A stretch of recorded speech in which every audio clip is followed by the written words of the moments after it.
Greetings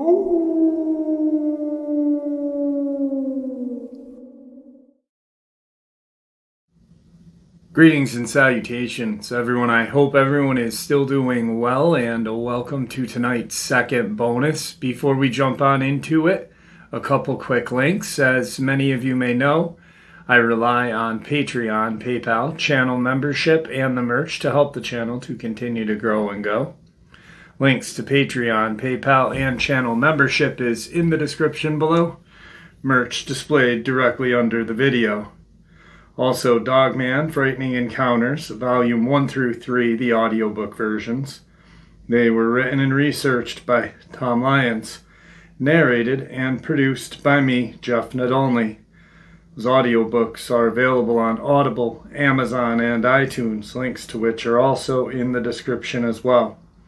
And finally, last but definitely not least, if you'd really like to help support the channel to continue to grow and go, simply subscribe. It does not cost a cent. Click the like button. Takes half a second. If you don't want to miss out on any of the informative uploads that I put out daily, click that bell icon. And folks, please leave a comment and share the video. Why? Well, because all of these things, they really do help the channel to continue to grow and go. They definitely do matter, and they are appreciated. And with that, I have taken far too much of your time. Let's jump in to tonight's second bonus, shall we? Today's first West Virginia subscriber submitted experience. Good morning, Jeff. I'd like to start off by saying I recently discovered your channel and I am obsessed. Last year, my fiance had an encounter with what I believe to be two cryptids. He was in his 18-wheeler driving by a state park in West Virginia. He was able to stop the truck and look at the first creature for at least a moment. The creature was within feet of his truck and unafraid, undeterred by the noise of the truck. He saw the creature pick up a dead deer lying next to the road, running up over the embankment. He was shaken and shocked by what he had seen. He said that this thing was huge. He said he wasn't looking down from the truck, but looking out at it. He said this thing looked like it could have ripped the truck to pieces if it wanted to. I began researching and reached out to a local cryptid investigator as well. The closest thing that I found, and to compare it to, was the Andrew Sarchus. The cryptid investigator did a story on my fiance and his sighting on his Facebook page. He received 3 other reports of the sighting of this creature. There were 2 in the state park and 1 5 miles away. So, I gotta speak to this woman again, actually, because I've never really spoken to her about this. But an Andrew Sarchus is a hippopotamus. It looks like it could be a dogman, but it's not a bipedal creature. It is closely related to the hippo.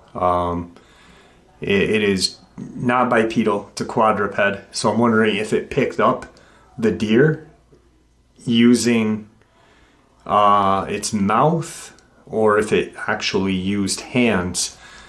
Kind of a vague description as well. So I'm gonna reach out and see what other information I can get from this person about this experience. Because I'd like to know more. An Andrew Sarchus does resemble, actually, it looks like a wahila. If you look at it quick, a couple of pictures. But then when you start to look and you research the species and stuff like that, you then are like, oh my God, this thing is related to a hippopotamus. At first, they were classifying it as kind of in the pig family, which I believe hippos and pigs are in the same species or genus or whatever, but definitely got my interest piqued. So I will keep you guys in the loop on that. Let's get into today's second subscriber story out of Virginia. Jeff, my first experience happened around 86, 87. I was young, but I remember it well. It was a clear summer day, and I was doing what most youths do, playing and not having a care in the world. We used to have 3 dogs at the time, a shepherd mix named Doggy Dog, a terrier named Buster, almost looked exactly like Benji from the old movies, and a short-haired collie named Trixie. They were some of the best companions a kid could have. Now Trixie was a very energetic dog, protector of the house. The other 2 were strays that my parents had taken in. Trixie was acquired as a pup from a seller. Our house was on the outskirts of a town surrounded by 25 acres of woodland. I used to run those woods a lot, build forts, play hide and seek, etc. Always had a feeling that I was being watched, though. You know that feeling like when you're alone, but you're not really alone? Well, my mom usually let the dogs out several times a day to do their business. On this particular day, only Trixie went out. We had a small fenced-in area right at the back door off of the breezeway. There's a huge walnut tree at the far corner of the fence, just inside of it. So, when my mom opened the door, Trixie flew out. The other 2 stayed in the living room. After a little coaxing, Mom figured they didn't want to go out anyway. No more than 5 minutes went by when my mom went out to let Trixie back in. Trixie was gone, and by gone, I mean she vanished without a trace. Now, she was around 6 years old and always would come back when let outside the fence, but this time, she was in the fenced-in area. Only thing we found were a couple of tufts of black fur on the fence, and Dad seemed to think he had seen a small drag mark in front of the tree. We offered a $100 reward at first, which went up to $300 a few weeks later. We searched the woods, farms nearby, basically all directions around our little town without a trace, no leads, nothing. As the years have gone by and I've come to educate myself on the cryptids, I've really leaned towards Dogman as the culprit. It was either hiding up in that walnut tree or just in the wood line, which was 12 feet or so from the fence. As listeners, you can be the judge. There were no holes under the fence, and the gates were locked. Something came over the fence and snatched her. Oh, I forgot to mention, the fence was a wired type of fence with a chain link but in a square pattern. The top first rows were bent inward. Mom, till that day she died, always believed she was snatched by a person. Believe me, this was no person. Well, that's my first encounter. I'll send you my second soon. Here's their second experience. It was the summer of 1992, and I was staying with a friend. He lived at the beginning of a dead-end road. We were used to riding our bikes a lot. We rode down this road and back. At the end of the road was an entrance to a large cornfield, and on the right was a wooded area. My friend had a large knife collection, everything from your basic penknife to small swords and throwing axes. We loaded our pockets with them and strapped a sword or 2 on our backs, and bungeed an axe and a machete onto our bikes and took off. We liked heading into the cornfield and chopping our way through the stalks. It was fun. Thinking back, I'm glad we were never wrecked. That would have been pretty awful. Anyway, we got the bright idea to explore sections of the woods on the right. It was pretty thick in there. We hacked our way in. It was bigger than what we thought.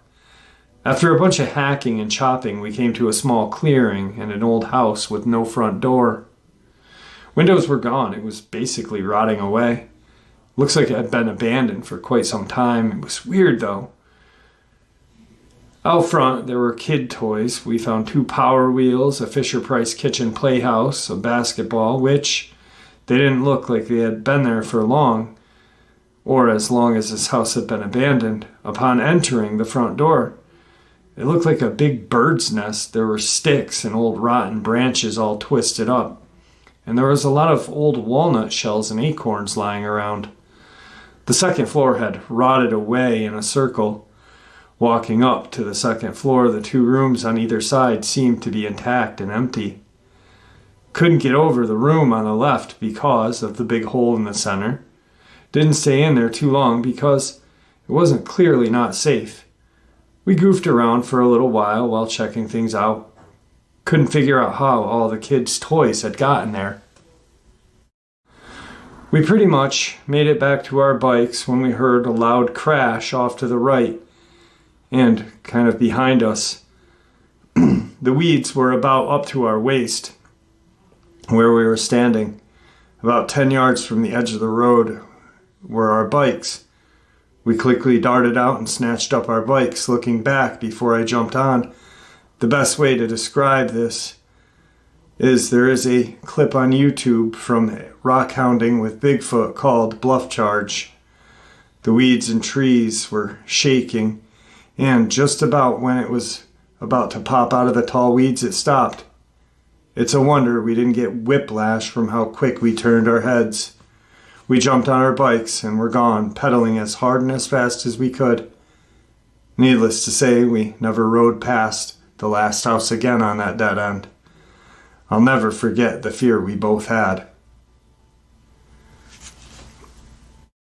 And tonight's final West Virginia encounter was one that I actually reached out to this person 4 years ago.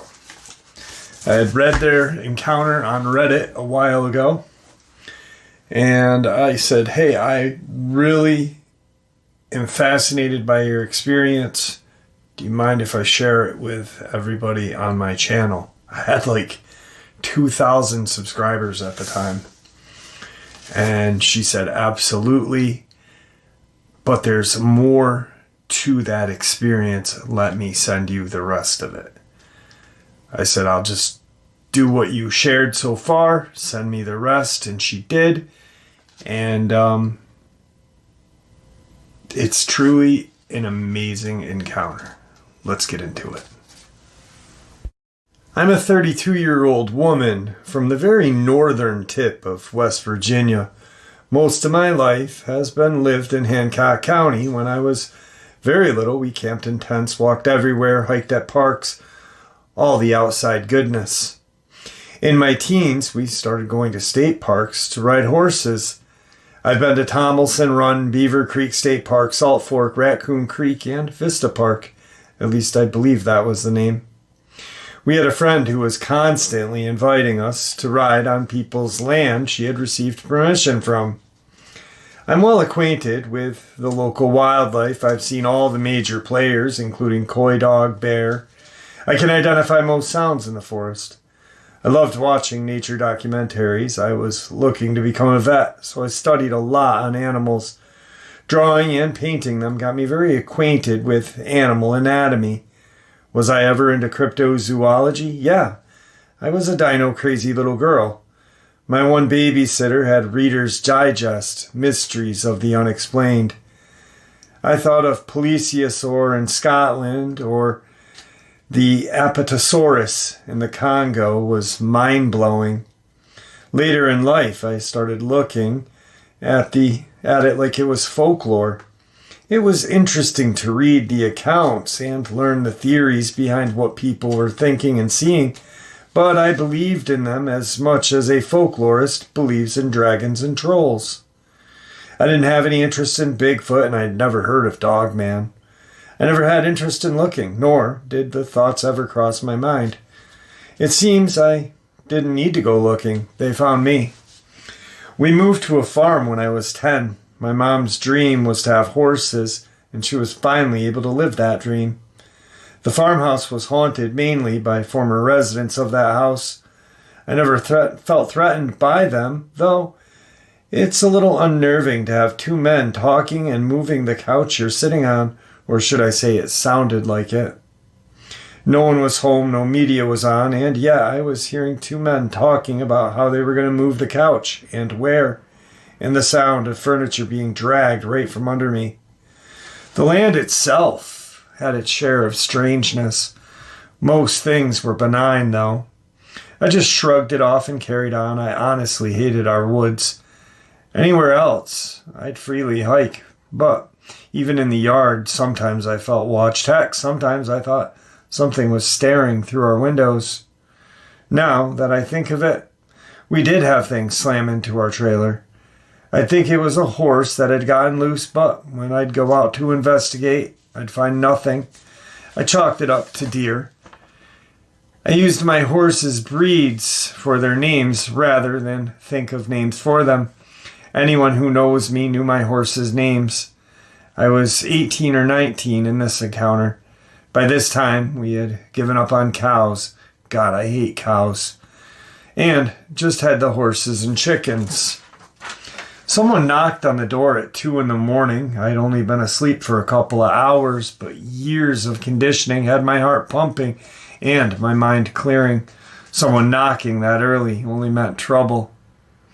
It usually meant horses or livestock had gotten out. I was not disappointed. Our neighbor said the horses were in his yard. My mind wasn't totally awake, so I didn't think to ask which yard they were in. My stepfather came out, asked what was up, and told me they're your horses, so deal with it. My mom was working. That was nothing new. This lot of horses had 3 expert escape artists. I had their routine down. It was pretty dark, but I did have some moonlight to help. The security light only went so far. Then, of course, it shut off after so long.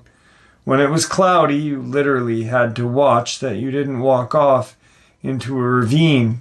It was so pitch. I was naturally in a foul mood, cursing the horses and wondering if some drunk had gone through the fence again. It happened a lot. As I got closer to the brown barn, I realized a horse was flipping out. It was running back and forth, squealing and carrying on. I went in, grabbed the halters and leads. I paused for a moment to see if any of the horses had replied to this horse that I heard squeal. That would give me an idea of where the other horses may be, and there was no reply, which was odd. I was thinking, crap, they're on the other side of the hill. It was the only reason in my mind they weren't replying. Let's just say, when they followed our cut trails to the other side, it took us an hour to traverse through those woods and lead them back. And even with 2 guys and a 4-wheeler and my mom, it was a trek. I felt like I was being watched and followed. Maybe it was just paranoia.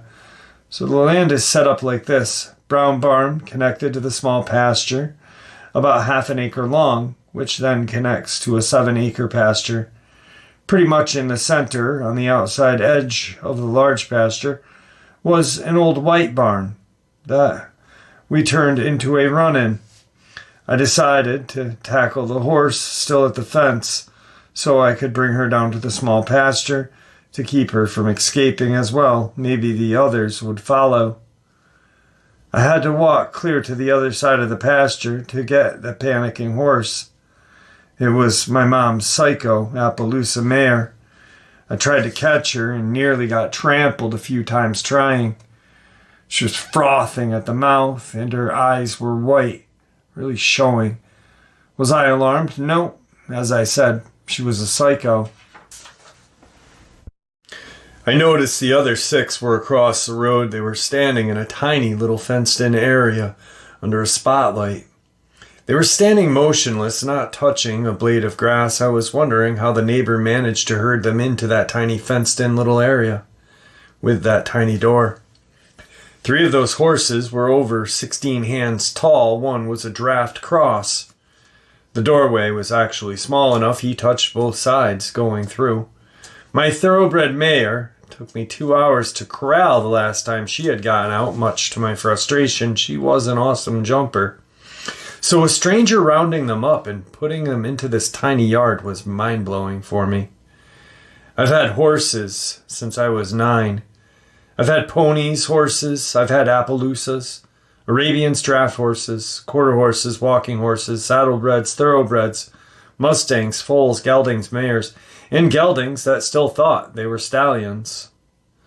I've had lots of horses from all walks of life, and I will tell you, they consistently do not like being crammed into tight spaces, especially not in a group. I had two severely abused horses I was rehabbing. A thoroughbred that actually had PTSD, and a racking horse that actually took me 3 years to even touch without some sort of bad reaction. They didn't like being stalled. And all but one were mares. Mares are extremely moody, and two of mine were particularly vicious to those they did not like. My walker mare only liked 3 other horses. She should have been kicking the crap out of the others there. Mine also didn't like being under lights. When they escaped, they avoided them like the plague, and not eating grass that's well over ankle deep. That was unheard of. They were silent and dead still. My neighbor came out and told me that they were like that when he found them. He asked me if I needed help, and I said no, my thoroughbred and racking mares didn't like men. I told him I'd take them out one at a time. I took one halter and a lead and threw the rest outside the gate. I put the halter on my gelding and opened the gate to lead him out. They all had other plans, though. All 6 came out as a friggin' unit. They were literally chest to butt crammed together. My gelding and my Walsh mare had their chests pushing against me as we walked back to that brown barn. Normally, they didn't do this. I was wondering what was going on. This is such bad behavior. We were on the main road, which I didn't like. The speed limit is only 35, but people go 60, so I tried to lead them through a large pasture gate. They wouldn't even go on that side of the road. I was a little unnerved by their behavior, so I led them down to the brown barn, and they went in. They were skittish, though, picking at the hay I threw out, walking around restlessly, sticking to the barn like glue, and eyeing the upper pasture. I rationalized it, thinking my Appy was flipping out, and that was what was unnerving them. And why hadn't she come down yet? She had to have seen them all walk down. I rushed to the gate between the little and big pastures out of habit. I didn't want the herd to go back out into the big pasture. I did not have to worry they didn't follow me like they normally did. The gate was wide open and the Appy is still running, squealing back and forth in the same area. I started to go and get her. Now, our neighbor's security lights didn't really light up my pasture. The road was higher than my pasture, so it was casting a shadow. I could make out her shape in some detail, though. She took off at a panicked gallop, swerved sideways, jumped the stream, and when she landed, she nearly landed on her face. She caught herself, though, and took off at a dead gallop again. I ducked behind the stump. If she would have hit me, I would have been dead. I went back and chained the gate. I decided to forego looking her over until I got the halters and leads. She was too hot at that moment. I decided to walk on the road instead of through the pasture again. The pasture is uneven, unlit, and full of springs. Sometime during this, clouds had taken over the sky, so there was no moonlight to see by. The spot on the road where I was at was paved and pretty well, though my neighbor was paranoid to mention. I had almost gotten to the white barn when I got this urge to stop and look at a very specific spot in the pasture. I would like to say it was instinct that told me to look, but usually I'd scan the woods first to see what was watching me. That's usually where the watchers are. Instead, I just flicked on my flashlight right on this certain spot. It was extremely close to where the mare was flipping out. I saw a red eye shine. My first thought was, why in the world would a deer be here with all of this chaos? I was feeling a sense of extreme dread, and I did not know why. Besides, it being where my horse was going nuts told me something else wasn't right. I then realized where the eyes were relative to the walnut trees and my racing barrels. See, the road is above the pasture, and the walnut trees were right at the same elevation as the road. The pasture itself sloped to deal with the runoff from that road. The barrel it was next to was on a low end of the incline. The barrels were white, so I could see a dim lighting from a flashlight on one of them it was next to. This thing was too friggin' big to be a deer. I'm frozen standing there watching it. I just had this feeling that it was evil and I had to keep track of those eyes. It was watching me. I slowly blinked a few times. It also looked over into the woods above the pasture. I know you ask your guests if they ever feel there are other ones out there. Well, let me tell you, it crossed my mind. With a sinking stomach, I flashed my flashlight over to the woods to see if I'd catch any eyeshine, which I didn't, though. So I went right back to the eyes. They were still there. I flicked back and forth, making sure nothing was sneaking upon me. I didn't know how long I stood there watching, frozen. Someone could have come around that bend and hit me with their car. I was so focused. Finally, it started to move off. It glanced at me sideways a few times, only one eye. I think it went into the trees around the creek and I heard nothing. That wasn't surprising, though. The horses were still restless and making noise. I stood there a long time after, looking for eyeshine. I was wondering if it could have been a bear. I didn't think so, though. The eyes were constant in height until it disappeared. Bears are clumsy on their back legs. On this uneven inclined ground, I have no doubt a bear would have dropped to the ground and gone on all fours, even if reared up and drop down behavior bears do when they are trying to see something wouldn't work. We had one cross our pasture before and he made a lot of noise going through the woods. The horses settled down quicker with that bear. I was almost to my neighbors at this point, considering leaving a couple $100 of tack at his house. Halters and leads are not cheap. I had no doubt if I left them there, they would be gone in the morning. My mom would have been pissed, so I darted over, grabbed them, and ran like a bat out of hell. I know. I should have just left the tack. I also know you're not supposed to run, but I couldn't even conceive what I had just seen. I got into the barn and threw the tack down and hung with the horses. I wasn't going to go back up that pitch black driveway on foot. I figured with the horses, I'd have a warning, and the barn had plenty of sharp things. I didn't go back until dawn. I was frozen stiff all that rest of that night. I've had years to think this over. It unnerves the crap out of me. How long was that thing there? Was that what was keeping the Appy Mayor from coming down? Was it right there in the shadows while I was trying to catch her, or was it in the unlit barn I had just walked through to get to the road? Was it the reason the Appy swerved and nearly fell? How did my horses get out? I never did find how they got out. Did they panic and jump the fence? I did check the fence line away from the woods.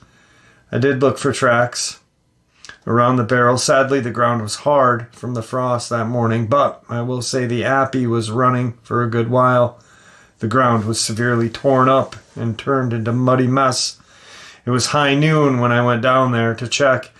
The ground had melted. I bet it was her that woke the neighbors up. It took them about a week to finally settle down. I don't know if whatever it was still in the area, or if they were that traumatized. So it wasn't long after that my mom filed for divorce. My ex-stepfather got the farm. I moved with her into the city. Even with all the weird stuff going on there were non-bipedal things going through too.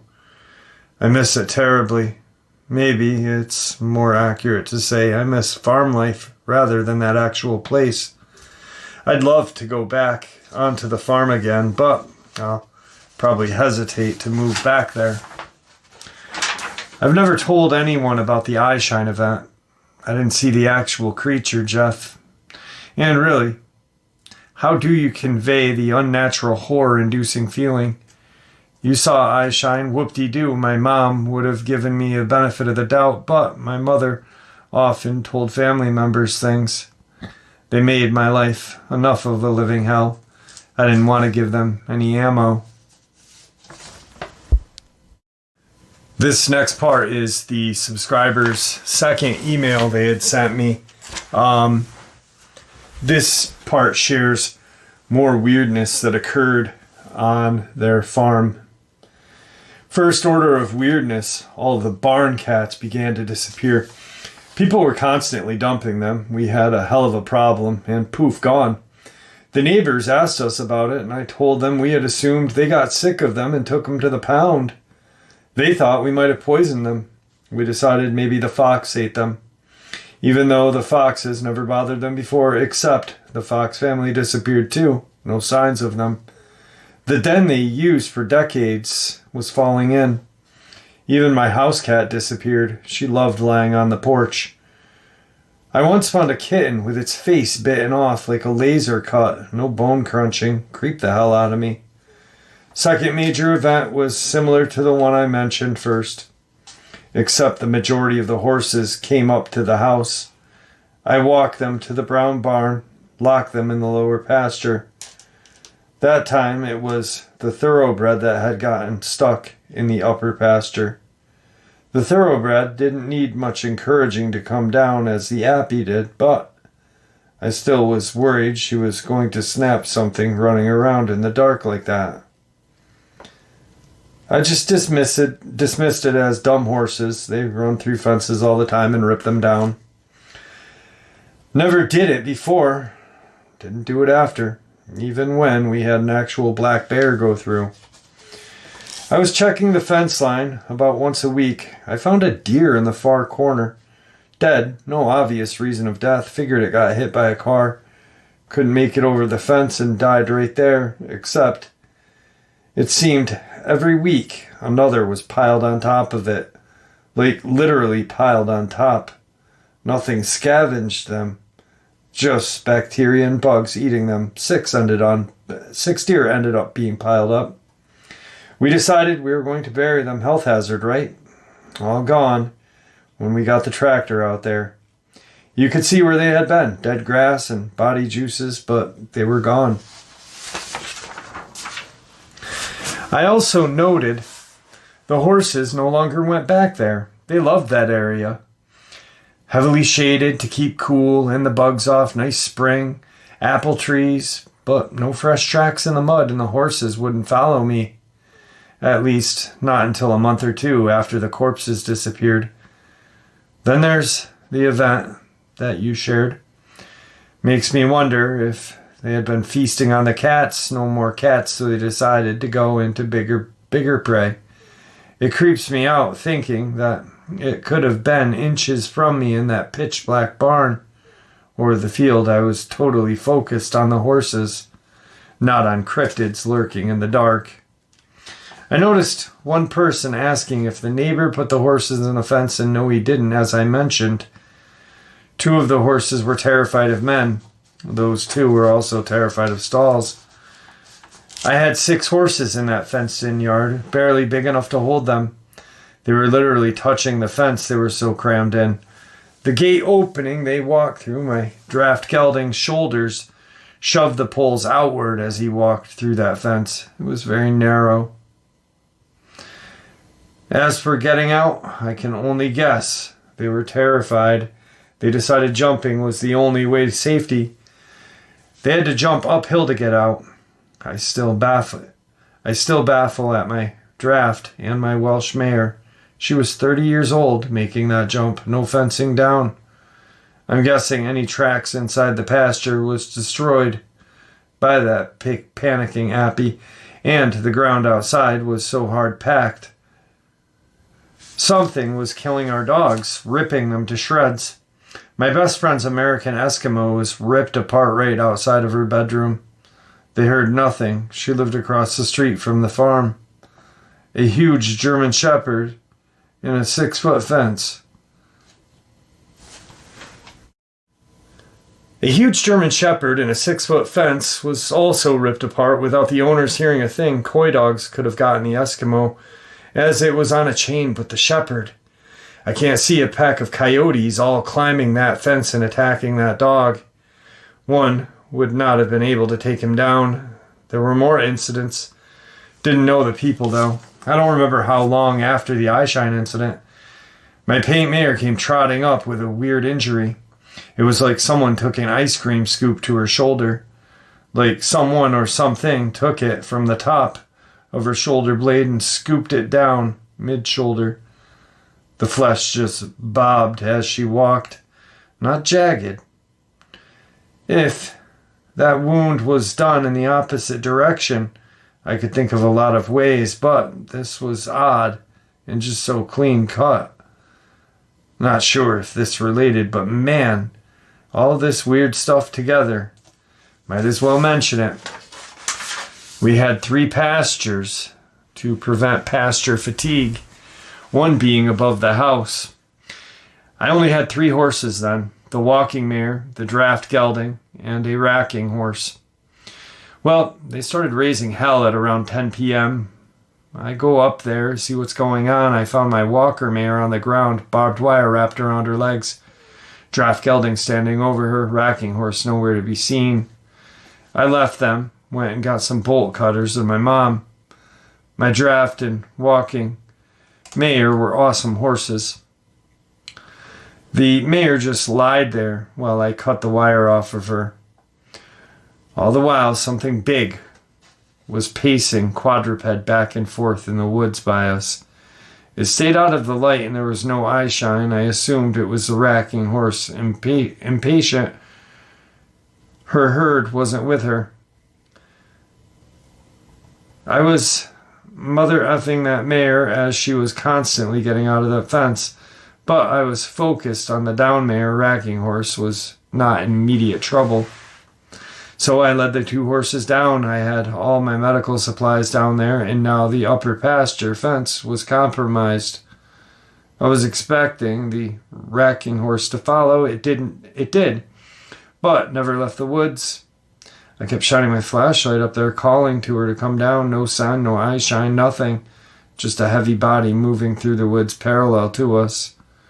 We get to the barn, and guess what? There's the racking horse. Major WTF moment. She had been there for a while. With the damage she had done to the hay bales and the poop on the floor, there was no way the thing following us in the woods was her. She'd have run out into the front of us and crossed our paths to get to the patio. Lots of white. There was a security light. No missing her. Deer? Well, if it was a deer, then it was one hell of a deer. I've been stalked by deer plenty of times. This thing was big, heavy enough for my mom and I to think that it was a mare. It didn't sound normal. Snorting, stomping deer. I guess it could have been a bear.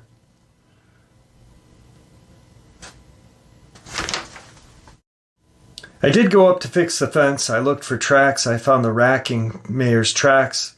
Followed the clear fence line down to the road. Tried getting deeper to see if I could figure out what was pacing back and forth. The brush was mostly multiform roses, and I couldn't get very deep. I wasn't willing to go that deep, as I couldn't see very far. The final event, a month before my mom dropped the divorce news. I was 27 or 28 at the time. My cousin and I decided to go for a ride. She got caught up in something and arrived late. It was dusk, but it had been too hot to ride as of late. That day was cooler. So we decided, screw it, we're going. Both horses were very experienced in dusk and night rides, bomb-proof, super experienced horses. This was their home turf, no worries. We get to the trailhead. They spooked hard at a cat. I land on my feet. Cousin wasn't so lucky. Figure they were just feeling their oats from not being ridden. I was in the lead, so we get halfway through the trail ride to a tricky hill. A spring runs down it, the ground is clay. It can be slick as hell. I'm keeping an eye on any branches and such my gelding could trip on. I hear my mare squeal, my cousin yell, and the sound of hooves hitting flesh. I look back and see my cousin still on the mare. But my gelding, he's not having it. Full out gallop. He sees me steer a bit, but no slowing down or stopping for the steed. They do not stop until they are at the house. Even then, they are hyped as hell, wide-eyed and frothing. It's totally out of character for both horses. I had a dog attack us once on the trail, ripping my gelding's leg up badly. And he was not freaked out. We dismount and walk them to the barn, letting them calm a bit. Do a once-over, making sure they're okay. I asked what happened. What did she kick? My cousin explained that something had slammed into the ass end of the mare, shoving them over. The mare got her footing and bucked and kicked. She didn't see what it was. She was trying to stay on as a beginner. We were boxed in on a tall brush on both sides. No way to see something coming. Kicker was a few inches from her spine. On the hind quarters was a line of hair bunched up with spit, like when a horse bite each other. Why couldn't it have been that? Well, my cousin had brushed her with every brush I owned. That mare was shining before we started our ride. And it was wet. I brushed it down to inspect it. No broken skin. Let me tell you. Got a solid kick for the trouble. Trust me, hooves hitting flesh makes a totally different sound than wood and stone. Did I go up to investigate? Hell no. After that eye shine incident, then this? No way. Can't help but think the two horses knew what was out there. And it's why they are acting so weird. These two had been through a lot. If they could talk, I can only imagine the stories they'd tell. My mom also told me an incident she had. She was driving to work at around 6 in the fall. She had gotten past Mountaineer Racetrack. It was pitch black. Deer were running. So she was keeping an eye out for eye shine at that moment. She caught something from the corner of her eye. Figured it was a deer, except it was red like a deer in spring. Deer go grayish brown in the winter here, and it was fast as hell. It was not a deer. It was some sort of canine. She was in a Subaru Outback, and she said the head and shoulders were quite high, higher than her hood. It looked like a huge coyote or wolf, except the color and size. She had no clue how she didn't hit it, but it was moving fast enough. She didn't turn her head quick enough to see it disappear into the dark. I can't help but notice these events always happened in late summer to late winter. I didn't look for odd tracks, just Bigfoot, and I'll be the first to admit it. I was looking for oversized cloven hooves after the eyeshine incident. Just the level of terror and evil I got from that thing. But I never thought to look for oversized dog tracks in hindsight. In the last year, I've made amends with my stepdad. Go up there for Saturday dinner. Bigfoot would walk in the front door, and he wouldn't notice, so no clue that things were happening. I don't understand this. Sorry, guys. I don't understand that. In the last year, I've made amends with my stepfather. Go up for Sunday dinner. Bigfoot could walk in the front door, and he wouldn't notice, so no clue if things are still happening. The cat population never recovered. But I do know when dinner was done, I booked it to the car, even though the old white barn has since been torn down and security lights can reach further into the pasture. I do not like looking out there. So, as you can tell, that is one big experience. She was kind enough to document it all. And, you know,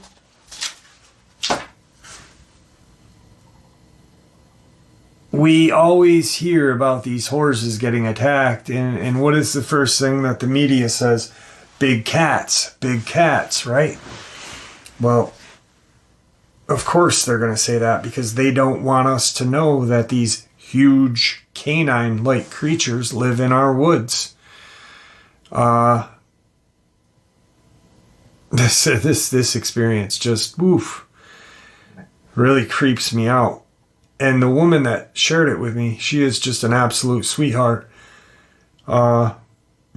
Spoke to her once or twice, and I could tell just from the tone and everything that without a shadow of a doubt, this experience happened to her. And there you have it, folks. I hope you all enjoyed today's second bonus as much as I enjoyed sharing it with you. I'd like to thank you all for supporting the channel. It is your support that helps the channel to continue to grow and go, and what gives us all a place and a chance to share our experiences and theories judgment-free. Everyone is simply treated with the respect that we deserve. Please stay safe, happy, healthy, and ever vigilant, keeping an eye on our children, pets, family, and friends. These creatures are real. These events have happened. Share this information with those you love and care about, and it may just help save their lives someday. Until next time, never stop asking questions, never stop searching for the truth, and God bless you all.